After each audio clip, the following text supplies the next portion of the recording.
Good morning, student. Today we'll start question number 6 of exercise 1.3. तो student अपने last lecture में question number 1 से लेकर 5 तक किया था और आज हम क्वेश्चन नंबर 6 करेंगे। तो सबसे पहले क्वेश्चन रीड करेंगे और समझेंगे हमको बोला क्या है और हमको फाइंड क्या करना है। तो स्टूडेंट देखिए, क्वेश्चन है कि a certain freezing process requires that room temperature be lowered from 40 degree Celsius at the rate of 5 degree Celsius every hour. So what will be the room temperature 10 hours after the process begins? इसका मतलब ये हो रहा है कि एक room temperature हमको दिया हुआ है, फिर उसमें ये करना है कि हमको हर 1 घंटे में उसका टेम्परेचर कम करना है। तो कितना दिया, तो देखिए, तो हमारा सॉल्यूशन होगा सबसे पहले गिवन, मतलब क्या दिया हुआ है, तो प्रेजेंट रूम टेम्परेचर कितना हमको दिया है, तो देखिए स्टूडेंट 40 डिग्री सेल्सियस, ये हमारा प्रेजेंट रूम टेम्परेचर मतलब अभी का। उसके बाद हमको लगा कि decreasing the temperature every hour, मतलब 1 घंटे में कितना टेम्परेचर कम हो रहा है, तो देखिए यहाँ पे हमको लिखा है कि 5 डिग्री सेल्सियस 1 घंटे में कम हो रहा है। तो इसका मतलब 10 घंटे के बाद कितना टेम्परेचर होगा, तो क्या फाइंड करेंगे, तो रूम टेम्परेचर आफ्टर 10 आवर्स। तो हमारा आंसर ऐसा होगा, तो देखिए 40 डिग्री सेल्सियस तो हमारा अभी का है, प्लस अब टोटल 10 आवर है और 1 आवर में 5 डिग्री सेल्सियस कम हो रहा है। इसका मतलब हम इसको मल्टीप्लाई करेंगे दोनों को।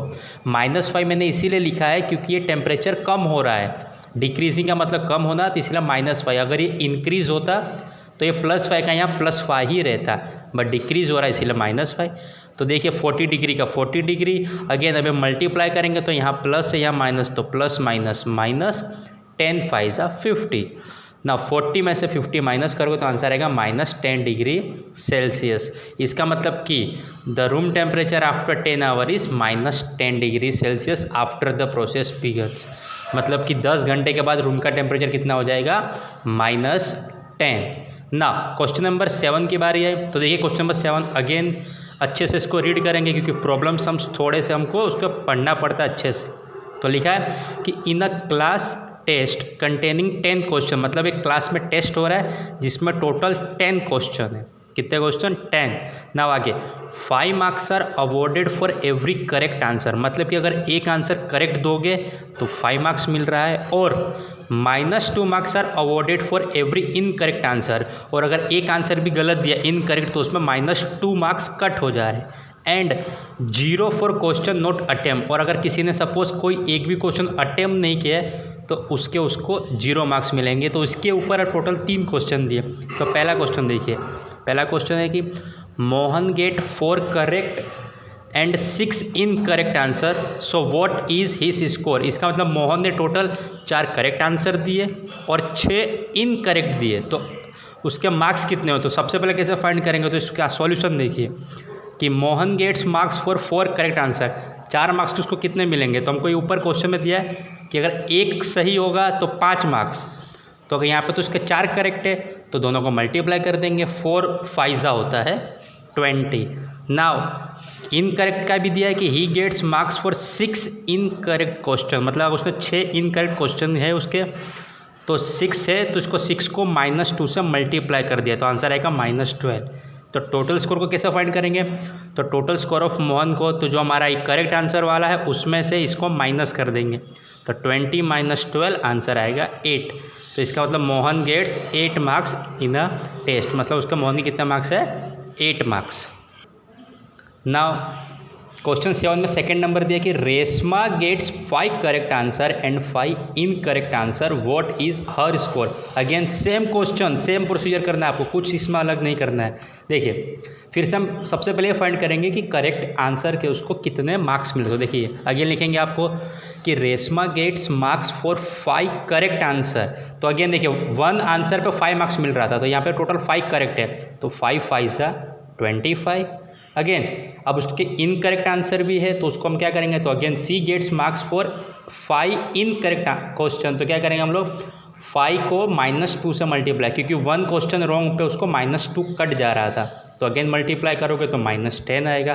तो ये करेक्ट आंसर के मार्क्स है और ये इनकरेक्ट के, तो टोटल स्कोर कैसे फाइंड करेंगे, तो हमने जैसे पहले सम में किया, करेक्ट में से इसको माइनस कर देंगे। तो अगेन देखिए 25 - 10 आंसर हमारा हो गया 15। इसका मतलब Reshma gets 15 marks in a class test. अब तीसरा वाला अगर आप चाहो तो खुद भी ट्राई कर सकते हो, मैंने सोल्व किया हुआ है, अब एक बार समझाए तो, और आप खुद से भी ट्राई कर सकते हो, बहुत ईजी सम है कि हीना गेट्स 2 करेक्ट। अब इसमें हीना के 2 करेक्ट सही आंसर है एंड 5 इनकरेक्ट और 5 गलत है।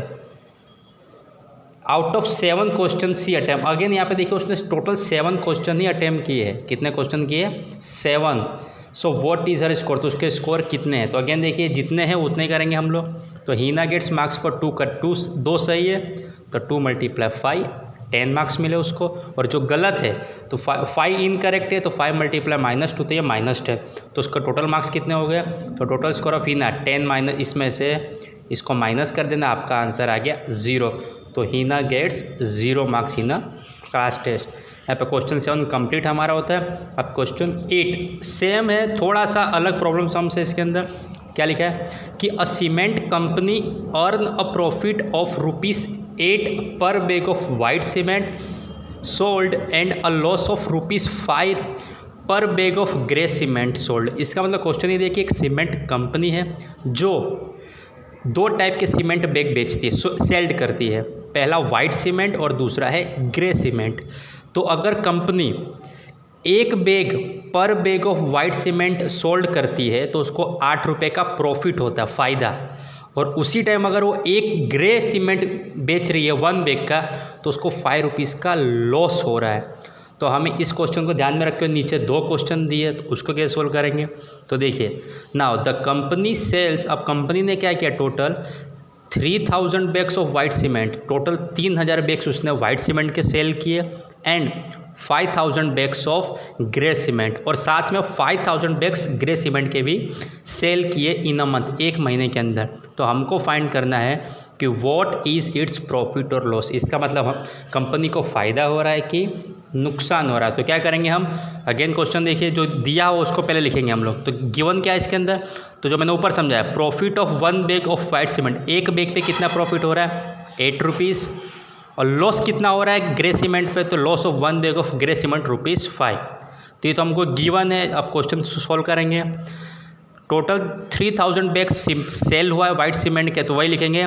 तो profit on selling 3000 bags of white cement, तो हमने क्या किया, 3000 को 8 से मल्टीप्लाई कर दिया। देखिए 3000 × 8, तो आंसर हो गया 24,000। से वैसे ही now loss of selling 5000 bags, अब एक जब ग्रे सीमेंट सेल हो रहा था तो कंपनी को ₹5 का लॉस हो रहा था, तो यहाँ पे तो उन्होंने 5000 को सेल किया है। तो क्या करेंगे, अगेन 5000 × 5, तो हमारा आंसर है 25,000। अगर अब आपने, ये तो पहले स्टैंडर्ड में आ चुका है, प्रॉफिट और लॉस चैप्टर आपने पढ़ा है। अब देखिए कंपनी को प्रॉफिट हो रहा है 24,000 का और लॉस हो रहा है 25,000, तो बड़ा कौन है, प्रॉफिट की लॉस? तो अगर आप ध्यान से देखोगे तो इसमें लॉस ज़्यादा हो रहा है कंपनी को। तो यहाँ पे लिखा है मैंने, since profit is less than loss, मतलब जो प्रॉफिट की वैल्यू है वो कम है, किससे? लॉस से। तो इसका मतलब कंपनी को क्या हुआ है, लॉस हुआ। अब जब कंपनी को लॉस हुआ तो हम आगे फाइंड करेंगे कितना हुआ ना। तो अब कंपनी को लॉस हुआ है तो कैसे फाइंड करेंगे, तो therefore is total loss on selling the grade cement bags, तो कितना लॉस हुआ, तो फॉर्मूला होता है लॉस माइनस प्रॉफिट। तो टोटल 25,000 लॉस हुआ था, प्रॉफिट 24,000, तो उसको माइनस कर दोगे तो आंसर आएगा 1000। इसका मतलब कि कंपनी को कितना लॉस हुआ है, 1000 का। कब लॉस हुआ 1000 का, जब उसने ग्रे सीमेंट को सेल किया। वैसे ही नेक्स्ट क्वेश्चन भी दिया है, अगेन इसको ध्यान से पढ़ना है। क्या लिखा है कि what is the number of white cement bag it must be sold to have neither profit nor loss if the number of grey cement bag sold is 6400 bags. इसका मतलब क्वेश्चन ये पूछा कि अगर कंपनी ने टोटल ग्रे जो cement की bags वो 6400 को सेल किया है, तो कंपनी को कितने वाइट सीमेंट बैग्स को सेल करना पड़ेगा, तब जाके ना कंपनी को प्रॉफिट होगा। लिखा है नाइदर प्रॉफिट नॉर लॉस, का मतलब ये होता है कि ना कंपनी को प्रॉफिट होगा और ना ही लॉस होगा। तो अगेन देखिए ये थोड़ा बहुत सपोजिशन का है, तो जो हमको फाइंड करना है लिखेंगे हम लोग, क्या करेंगे, तो let the number of bags of white cement be X. तो हमने इसमें सपोज किया कि वाइट सीमेंट के बैग्स है एक्स। अब हमको अकॉर्डिंग टू, हमको क्वेश्चन में दिया है कि ना प्रॉफिट हो रहा है ना लॉस हो रहा है, इसका मतलब कि लॉस इक्वल टू प्रॉफिट ले लेना है आपको, क्योंकि दोनों इक्वल है। अब लॉस यहाँ पे टोटल 5 रुपीज़ लॉस हो रहे थे पर बैग के, तो यहाँ पे 6400 है इक्वल टू, अब यहाँ पे हमको नंबर ऑफ बैग्स तो बताया इनसे हमने x मल्टीप्लाई, लेकिन हमको ये पता है कि 1 वाइट सीमेंट पे प्रॉफिट कितना हो रहा है कंपनी को 8 रुपीज़ का, तो इसलिए x मल्टीप्लाई 8 अगेन हमको x फाइंड करना है, तो जो 8 मल्टीप्लाई में है वो डिवाइड में चला जाएगा इसके, तो देखिए हमने वही लिखा है कि 5 मल्टीप्लाई 6400 कैंसिल कर दिया 8 के टेबल से, 8 1 जा 8 और 8 8 या 6400 मल्टीप्लाई कर दो तो x की वैल्यू आ जाएगी 4000 बैग्स। इसका मतलब कि कंपनी ने टोटल वाइट सीमेंट के बैग्स कितने सेल किए हैं 4000, तब जाके ना कंपनी को प्रॉफिट हुआ और ना ही लॉस हुआ। तो क्वेश्चन नंबर 8 है। देखिए स्टूडेंट क्वेश्चन नंबर 6, 7, 8 ये तीनों क्वेश्चन इंपॉर्टेंट है।